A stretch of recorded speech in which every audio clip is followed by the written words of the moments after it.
welcome to podcast number 8, Iain. It's I'm pretty certain that when I started working in customer experience 15, you're not expecting me to say this, and you're now thinking, oh my life, what's she going to say? 15 years ago, I'm pretty certain that you were the first person that I ever spoke to when I first started working in customer experience 15 years ago. So there we go. Yeah, anyway, yeah, podcast number 8 of the Unicorns and Dark Horses Diverse Leadership Legends series. Thanks for joining me today, Iain. So my name's Hannah Cox. I'm the founder and managing director of Gallup Executive. I've been working in the business transformation space in executive search for about 16 years now, specifically within consumer and customer experience across digital operations and marketing. So this podcast is a storytelling driven podcast revealing secrets, successes and different perspectives from industry greats, which you are one of those, Iain. So today's session is centred around office-based working, the importance of an effective workplace strategy, and I think that's a really poignant subject to be covering today, as the hybrid working dynamics are ever changing, aren't they, which I'm sure that you're seeing, and we'll cover that. But if I can pass over to you for a brief intro then, Iain, please. Yeah, absolutely. So I'm managing director for Paragon Workplace Solutions. So we are a strategic management services partner for some fantastic global brands. Predominantly tend to be sort of professional services like law firms, insurance companies, financial services, but also do a lot of work in the public sector and with utilities. So as you say, thank you. My background, I think I've been doing customer experience since 2005, when it kind of first was a thing over the Atlantic, over the pond. So yeah, and customer experience sort of evolved into workplace experience.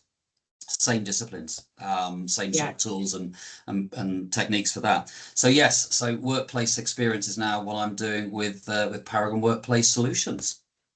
How interesting. I mean, you've shared some really, really interesting data and insights over the years. But yeah, let's just have a quick dive into some of those things that you've discovered. So Gallup Executive surveyed a sample of our customer director network, and results indicate as much as 24% of workers are now wholly office based. How much of a shift have you seen over the last 24 months to the return to office, and how much more of a change in dynamics can we expect to see in the mid to longer term future? Yeah, so I still think we're at a point where there's not a one size fits all. I think we are starting to make, organizations are starting to make more informed decisions.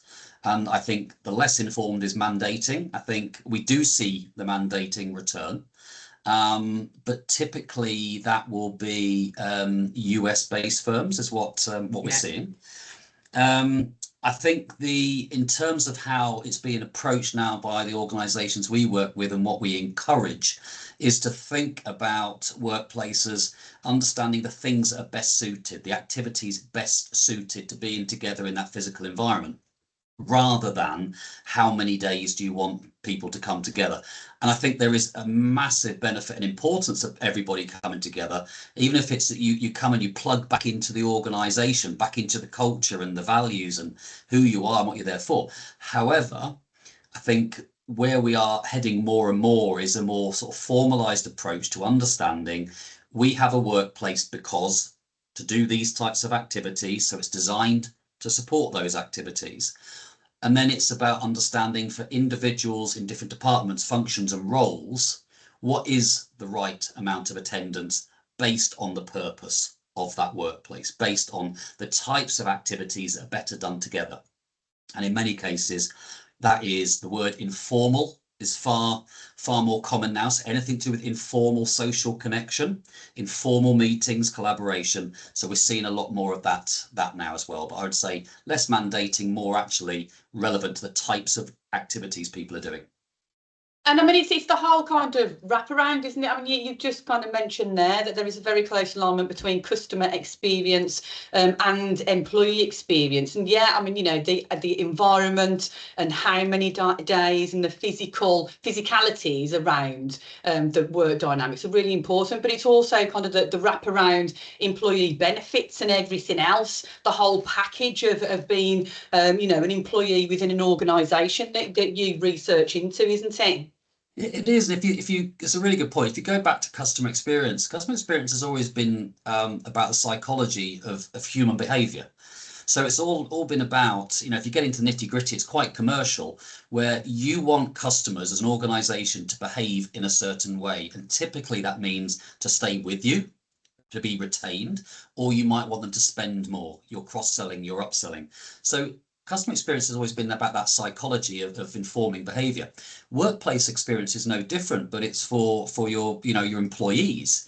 You want them to be there, you want them to feel engaged, you want them to be productive, you want them to buy into what the business is doing. You want them to align to your culture and your values and your behaviors.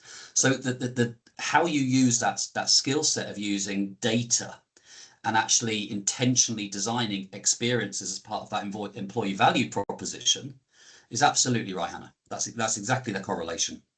It's so interesting. So what percentage of businesses that have returned to the office full time have invested in a workplace experience strategy? And how do they tend to fare against peers who have not made this investment? What do you think? Yeah, I think it's still quite nuanced, Hannah. I think it's difficult to sort of put an exact number on it. I think there are organizations who, let me flip this around.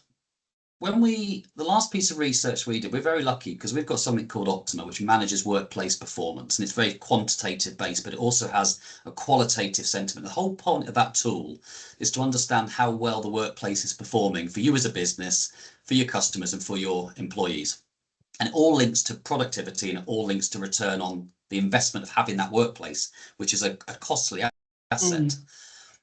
What we're able to do with that data recently is look at do like a maturity quadrant for organizations. And from that, you could see, to your point, what level of investment was being made versus what the return was in employee experience and the value. You can measure that value through retention, productivity, you know, whatever value metrics you use within your business.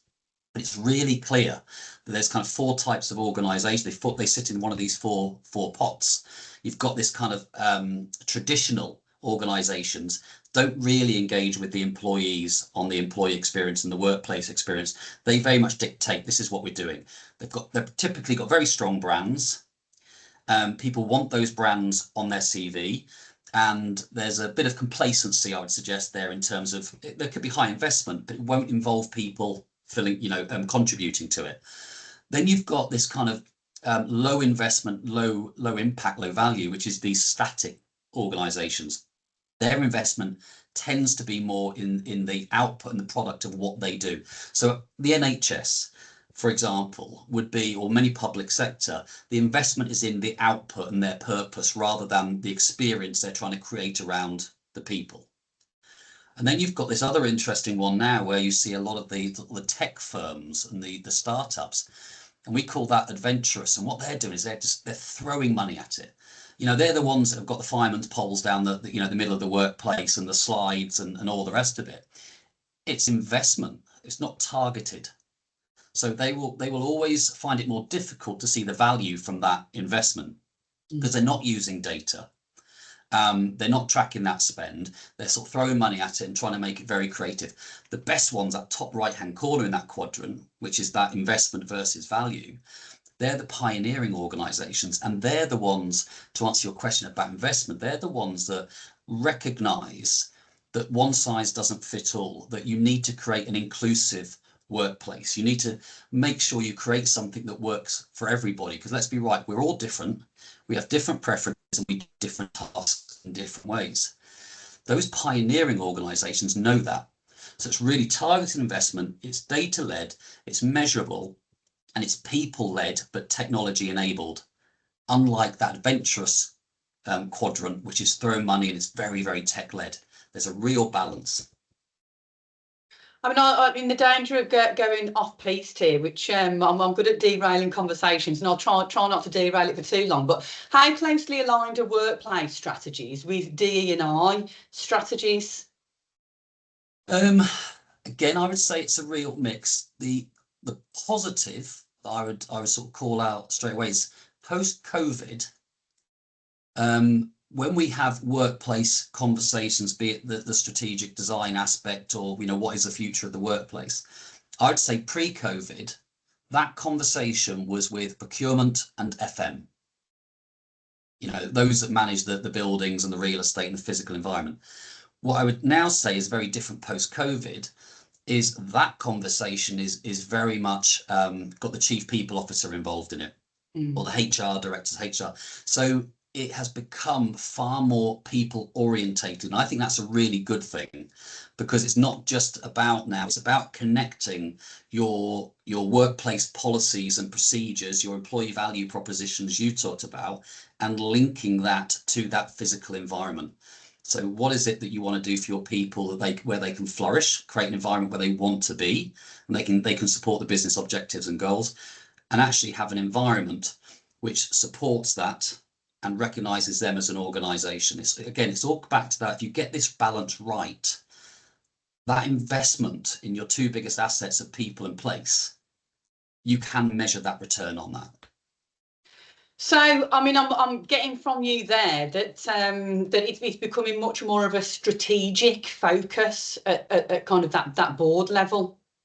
Yeah, it is, and even to the degree that I think we have pivoted, the way we support organisations has changed a bit now as well. And I'm not trying to make this about Paragon Workplace Solution, but even the fact that we now approach our sort of go-to-market as we advise, we transform, and we operate. Because I think traditionally organisations have sought help either in that consultancy bit, that strategic bit up front, or they've gone to someone to help them transform services on site. Maybe organisations want to free up real estate. They don't want some of those back office services on site anymore. They want to use that space for collaboration and well-being. And then they need someone to operate those services, because we all know in this multi-generational workplace, people want to have those facilities and resources and services in different ways. They consume them in different ways. They access them in different ways. So where I think organizations really value that approach is they want to get that strategic support with someone who can do that strategic bit up front. A lot of C-suite, I think, get a bit stuck in the decision making. I've not worked with a leadership team yet where they all agree what the future of the workplace is. And what that return to office policy should be. So working with them on that all the way through to, right, how do we deliver that change now? How do we take people along with us? Again, you're back to that data, insight, engagement, mapping that through, and then delivering those services. So I think the leadership teams now are looking for someone and support to take them through that process, because everyone's busy. This sometimes can feel like it's something on top of leading a business. It's something in addition to the things that have to be done every day. And in order to accelerate that, then I think there is that need for that sort of third party support, but without a dependency. So I think a lot of organizations now, they want that support, Hannah, but in that process, upskill us, take us through that, use a framework of change, show us your methodology, but actually, as you take our teams through this process, upskill us, so we then become sustainable in our change. Because this isn't going to be a one-time change, is it? You know, the whole workplace thing is just going to keep evolving as the generational groups and the employee profile changes. I think so. I think as the world becomes more tech enabled, kind of the softer aspects around people will become more of a focus, and perhaps that's where people will upskill. You know, into those sorts of areas. But I'm wondering, do you ever get called into conversation? So the real estate piece has been huge, where businesses, you know, have looked to optimise costs and, you know, minimise overhead. So how much of your work is it you as a business being brought into those exec conversations about kind of the viability of selling off real estate, or, you know, not renewing contracts on buildings, etc.? Is that a big part of what you do, or a part of what you do? So we feed into that, Hannah. So we don't get involved in sort of finding alternative real estate or pricing per square foot to say, well, actually, Yeah, you could stay there or you can move 5 miles down the road. The bit that we do is the gap I think that some organisations have in this workplace strategy piece is being really clear on the purpose. It's being really clear on why do we have an office? Why don't we all just work from home? You know, why do we have, well, let's not have this expensive piece of real estate. And the answer to that could be about your people. It could be about your clients. Now, a lot of workplaces now are far more orientated to client experience than they are necessarily employee experience. So that expensive real estate they have in London, you know, will often be for client visits. So the piece that we will do is help them to be really clear and establish and answer that question about purpose and why we have a workplace. Because as soon as we do that, we can then understand how much real estate, how much space do they need, and how do they use that space, and for what work-based activities are they going to use it for. So a recent client with us had 4 floors of a building, couldn't decide whether they wanted to come out that building, sublet, go somewhere cheaper, or do they rent of those 4 floors, do they rent out 2 and just keep those 2? The FD wanted to get rid of, you know, 2 and just have 2 and sort of make those savings. The bit we're able to help with is, will 2 floors actually be enough to do the things that they want to do, and how do they best optimize and utilize that space based on the purpose that they have and their business goals. Very interesting, because clearly back to the office is not like back to the office was before, is it, with hot desking and, you know, not as much office presence. So that's really interesting. Thank you. An additional question just thrown in there. I like to do that. So is working in the office then right for everybody, or does it really only benefit the organisation in terms of productivity, cost management and talent retention? Cool, that's a big one. So let me take the first bit. So does it benefit everybody? So I think you've got to step back to the point around what does that employee profile look like now with the multi-generational workplace. We recently commissioned a report which was around Gen Z, which I know you've read, Mind the Workplace Gap, and that very much focused on the differences. And Gen Z, I was looking at this earlier, 66% of Gen Z said the office is where they can work to the best of their ability. Only 16% said they're better off working from home. And a lot will be, if your early careers, you might not have a dedicated space at home, for example, to work. Yeah. So coming into the office is the right thing to do. But also, if you know, you and I are some way through our careers now, but if you go back to the start of our careers, a lot of the importance and value of being there was exposure to more senior people, was knowledge share, was transference of skills, was recognition, you know, and being chosen to sort of do additional projects or what have you. So I think for Gen Z particularly, it is still seen as a significant benefit to be in the workplace. There is more emphasis on well-being. There's more emphasis on that sort of social aspect. And Gen Z, when they sort of create their boundaries of work, it doesn't just have to be a place of work. It can there can be that flow between sort of social home life, you know, and the work. Whereas if you go to our sort of like your baby boomers, work was work, home is home, you know, social is social, professional is professional. So I think what you've then got is there's a real need. Gen Z really do want to be in the workplace. However, if the more senior roles aren't there, then they will not see so much of that benefit. And that is causing a problem. I mean, I can think of straight away a handful of, and I mean real top quality leaders that are about to drop out of the market due to retirement, and there is a lack of that talent that's following through. And it's not necessarily just the kind of the hybrid work from home scenario. It is a fact that businesses haven't invested as much in succession, leadership development, and you know, even basic training over the last kind of 5 to 10 years. But it's becoming a problem. There are big skills gaps now. It's going to be a massive problem, because by 2030 you'll only have as much as 5% of baby boomers still in the workforce. So by 2030, 70% of your workforce will either be Gen Z or millennial. And I think millennial will make up, I think it's become something like 50% of your C-suite. So it's a real shift in kind of attitudes and behaviours and perceptions of what that workplace is. And I genuinely think this sort of next 3 or 4 years is really critical when you come to that multi-generational workplace, to create an environment where there is mutual benefit for the senior roles, the baby boomers, as much as there is for Gen Z early careers, and of course Gen Alpha. Gen Alpha are we entering the workplace, and I think to that point, Hannah, we see a lot of research and a lot of data that says, Gen Z want this, design it for this, and then baby boomers want this, and actually that from a workplace strategy perspective, that's really challenging. But the piece of what we've just done is, well, actually, what do they have in common? Where are the commonalities across all of those groups? And then you end up with this kind of hierarchy of needs, where there are those sort of the basic things everybody wants. It needs to be accessible, easy to get to, comfortable, all the rest of it. And then you kind of work up that hierarchy and you get to the top. And actually, the one thing at the top of that hierarchy, all generational groups share, and that's personal growth. So then and interestingly, that is still top of that list for baby boomers who are sort of twilight. I find that incredible. I think it's fascinating. I really do. So that's if you focus in on the things that actually bring people together.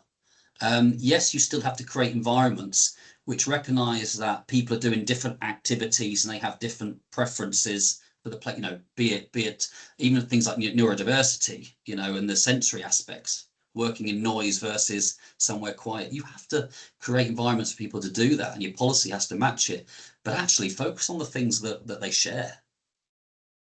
And I mean, you've almost kind of answered the last question before I've asked it, but I'll ask the question anyway, and then perhaps kind of a deeper dive around, that mutual focus around development, particularly with the baby boomers, because I think that's really interesting. I mean, whether it's to develop, digital skills or whatever else, but I do find that genuinely interesting, as you know, because we've talked about it. But I mean, what sorts of employment benefits or perks are popular amongst all age demographics, and what are some of the things that businesses can do here to encourage inclusion and increase business performance? Yeah, that's a great question. So I think with the perks, I guess you've got two bits. You've got what's going to attract them to the workplace. What is there that's going to sort of bring that value to it? And it's kind of like we start to look at this as attraction drivers. So what is it that's going to bring people back? But also, I guess you're talking about the true aspects of the employee value proposition around those perks. I would say at one end, cost is always going to be the biggest challenge for early careers in terms of workplace. And when we deploy Optima and you get the demographic aspect of that as well, and you can see who's going to the workplace and what they're doing, it also includes sort of the travel patterns. And what you see there is you've either got two categories, like a inverse bell curve, whereas Gen Z tend to be either very, very close to the workplace because they share in an apartment or a flat or whatever in the city, or it's the complete opposite and they're maybe still living at home and they've got a big commute into work. So that whole piece around how much of the resistance can you remove from a cost perspective, I think, whether you call that a perk or not, or whether you just say that you're making something accessible, I think that's a big thing. Where the younger generations absolutely see some of the benefits and what you would say as perks is that social aspect. So they want to see that social interaction. They want places to meet and share. The other thing that's really stronger for the younger generations is to be able to knowledge share amongst each other. And a good example of that as well, which was quite a surprise when we first did the Mind the Gap report, is the importance that younger generations placed, and early careers, placed on-site IT support. And you could think that's like I would never get excited about IT support. When I think about IT support, it's when I've gone on holiday for 10 days, I've forgotten my password and I need them to log me back in. So that for me is IT support. when you look And when you listen to the sort of younger generations, it's actually about somewhere to go and discuss the application of tools and technology. So AI and things that they're using AI for to improve their effectiveness. So when they talk about on-site IT support, it's going somewhere, sharing knowledge, asking questions, and being more effective. So maybe not a perk, but a benefit of going to the workplace is to do that. So we're seeing a real, traditional services that we provide on site, actually, again, how they're consumed, how they're used, how they're accessed, and what they want them for is completely changing. But on-site IT becomes a perk. I know it's not the kind of perk we're talking about, free lunches on a Monday, and I know some organisations are still trying to attract people back with beans on toast, but I think we're sort of seeing that less and less now. But I think for most, it is people are prepared and happy to go to the workplace as long as they see a benefit. And that crosses across all those things we've discussed. And then from an inclusion perspective, then just to do more of a deep dive on, across the age demographics, from the younger generations coming through to the baby boomers. I mean, what are some of the more kind of shared interests there, and potential reasons behind, citing development opportunities as being really important? Yeah, I think when you get past the hygiene factors, the bits that those groups all share, then when you get into the sort of psychological needs, will be more around things that support individual and collective productivity. So by coming into the office, I'm able to do things and to be more effective than I am at home. The choice of environment they work in. So being able to actually work in a space, again, that suits their personal needs. And as much as anything, I think employees want to feel like the workplace has been designed with them in mind. And very often when we deploy Optima, it can be one of the lowest scoring areas. And that, I think, is part of the need then therefore for that process to be that giving people a voice, letting them contribute, understanding what's important to them and shaping with them and around. That's not about giving everybody what they want. It's not about saying, what can we do for you, which is always dangerous because then you haven't got the finances to do it. But it is around ensuring that people feel that it has been designed with them in mind. And whether that's your personality type or neurodiversities, another sort of disability, it's really important, I think, that there's a process where people feel heard. And I don't mean an employee engagement survey where there's 2 questions that says, does the workplace work for you and have you got all the technology you need? That's not what this is. It has to be a process of change and engagement. You want them to own the outcome. It's the same as when you've got a couple of restaurants and the food might be similar in both restaurants, and one you just prefer being in the environment, it's more tailored to you and your preferences, and the other not so much. It's kind of the alignment between CX and EX, isn't it, by the sounds of things? Yeah, no, it really is. And I think we often, because we don't do that piece where we properly capture that data and understand, organizations can end up fixing something that's not the problem, it's not the root cause, and then spending money on it, not seeing the change and spending again. I think that the best example of that, Hannah, would be one of the lowest performing areas always in the workplace is the levels of noise. Too noisy, I can't concentrate. The other thing we always see is lack of meeting room availability, which is always a surprise when we don't see occupancy levels as high as we would expect. People still say that they can't get meeting rooms when they want them, especially those mid-size. The instant reaction when you see that is to say, right, we need to create more meeting rooms. Actually, the problem typically is people can't find quiet places to work, so they then start to book the meeting rooms. And that's why you'll go past and you'll see one person in there doing focus work, or maybe 2 having a one-to-one. So it's understanding what's driving some of this stuff and focusing on that. And we did something with a very well-known public sector organisation based in Edinburgh, and doing this process and the way that they then allocated space as like a collaborative hub, putting more of the pods in, reducing the noise in the focused areas. We're able to measure productivity, and they have seen in 2 years a 10% increase in productivity. And the way that that is measured is that is self-measured. So that's individuals saying, I am more productive when I go into the office, and seeing that increase over time. Most people, if you ask them, are you more productive at home or office, they'll say home, because they don't want you to use that stat to bring them into the workplace and to make them come into the workplace every day. But we're seeing that increase, and that's because we're understanding how that space is used, investing in the right areas. It's modest investment, and actually aligning your policies.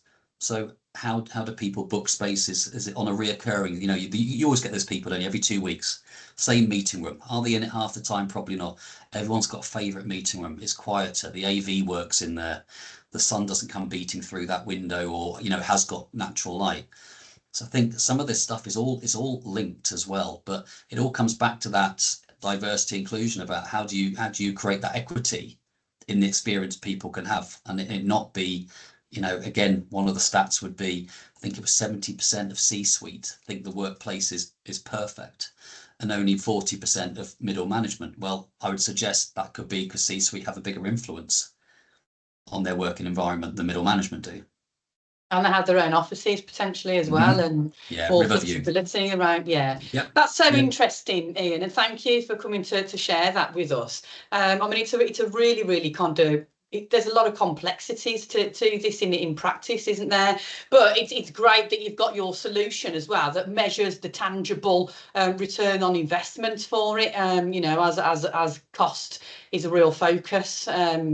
And will continue to be so. But yeah, I mean, thanks again for joining us. Pleasure. And I'll see you soon. Thank you. Thanks, Hannah.